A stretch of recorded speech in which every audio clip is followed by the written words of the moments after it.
안녕하세요. 법무법인 성지 파트너스입니다. 태국 대마 음식 때문에 처벌 위기에 여름 휴가 때 동남아 등으로 해외여행을 고민 중인 분들은 마약 사범이 되지 않도록 주의해야 합니다. 그중 태국은 근래에 대마초 합법화 소식을 전했는데요. 이에 가정에서도 대마를 재배할 수 있고 음식에 첨가할 수도 있습니다. 현재 태국 일반 국민들은 정부의 신고 후 대마초를 재배하고 판매하고 있습니다. 그러한 사유로 대한민국에서는 태국 대마 음식 처벌 비상이 걸렸습니다. 태국은 길거리 음식 문화가 발달한 국가로 국내 여행객들이 대마 함유 음식을 쉽게 섭취할 수 있습니다. 그러나 현행법은 해외여행 도중에 실수로 마약류를 섭취한 자도 마약 사범으로 처벌하고 있습니다. 형법 제3조에 따르면 내국인의 국외범 규정에 의해 본법은 대한민국 영역 외에서 죄를 범한 내국인에게 적용합니다. 속인주의 원칙에 의거해 무겁게 처벌받습니다. 따라서 대마 처벌 위기에 놓인 분들은 억울하더라도 신속히 변호인을 선임해 형사 절차를 밟아야 합니다.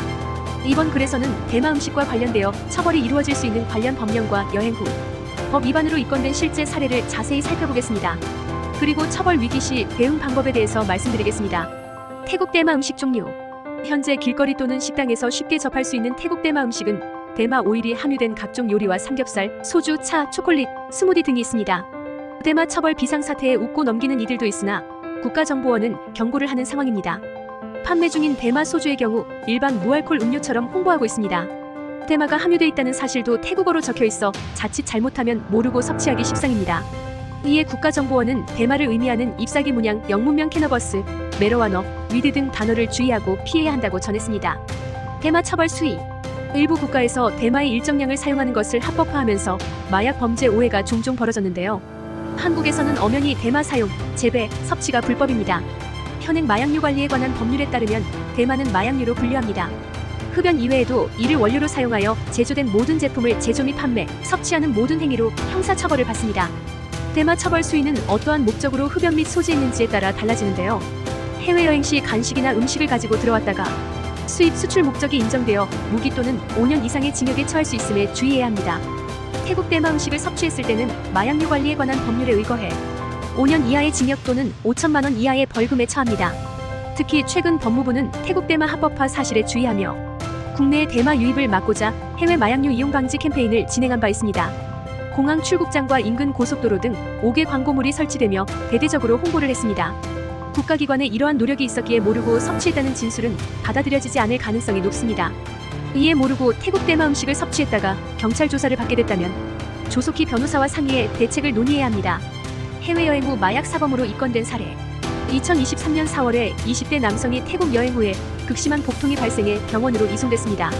의료진이 복통의 원인을 밝혔는데 대마 양성 반응이 나왔습니다. 이에 남성뿐만 아니라 함께 간식을 섭취했던 가족도 마약류관리법 위반 혐의로 입건됐습니다. 사실관계를 살펴보니 남성은 태국 여행에서 젤리를 사가지고 왔습니다. 그리고 누나와 나눠 먹었습니다. 이 젤리에 대마가 함유돼 있었습니다. 해당 상품은 일반 젤리 모양을 하고 있으며 겉봉투에도 대마 잎 그림이 없었습니다. 알고 보니 이 젤리는 남성이 가게에서 사은품으로 받은 것이었습니다. 이처럼 의도적이지 않게 대마 처벌 상황에 놓였을 때는 구체적인 진술을 통해서 혐의를 벗어야 합니다. 그러나 의도적으로 섭취를 했음에도 불구하고 모르고 섭취한 것이라고 거짓 진술을 했다가 수사 결과로 밝혀지면 가중처벌을 받을 수 있음을 유의하시기 바랍니다.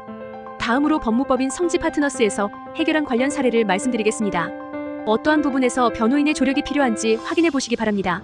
친구 때문에 처벌 위기에 놓인 사례.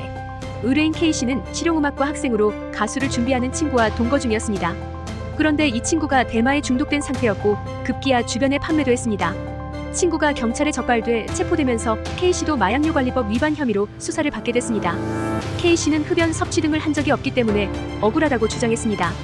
그런데 마약관이 시약 검사 결과 양성 반응이 나왔습니다. 자신도 모르게 섭취한 것이었습니다. 이에 K씨는 법무법인 성지 파트너스의 변호를 의뢰했습니다. 담당 변호인은 우선적으로 K씨의 주거지, 생활 환경을 전반적으로 조사했습니다. 또한 먼저 조사를 받은 친구에게도 진술을 받아냈습니다. 이에 K씨가 대마를 의도하지 않게 섭취했을 가능성이 충분하다고 추정했습니다. 검찰의 마약류 검사 결과로 추정되는 섭취량, 충분히 노출될 수 있는 생활 환경, 동거인의 진술에 따르면 의도하지 않게 대마를 섭취한 것이므로 정상 참작이 되어야 한다고 주장했습니다. 그 결과 K씨는 혐의가 없다는 취지로 불기소 처분을 받았습니다. 태국 여행 중 음식이나 간식을 섭취해 대마 처벌 위기에 놓였을 때는 경찰 조사 전에 피의자 진술을 준비해야 합니다. 거짓 진술을 하면 드러나게 돼 있으며 경찰의 질문에 잘못 대답했다가는 혐의가 인정될 수도 있습니다. 법무법인 성지 파트너스는 억울한 상황에 놓인 의뢰인분들의 형사사건에 조력하고 있습니다. 도움이 필요하시다면 상담을 신청해 주십시오. 이상 법무법인 성지 파트너스였습니다. 감사합니다.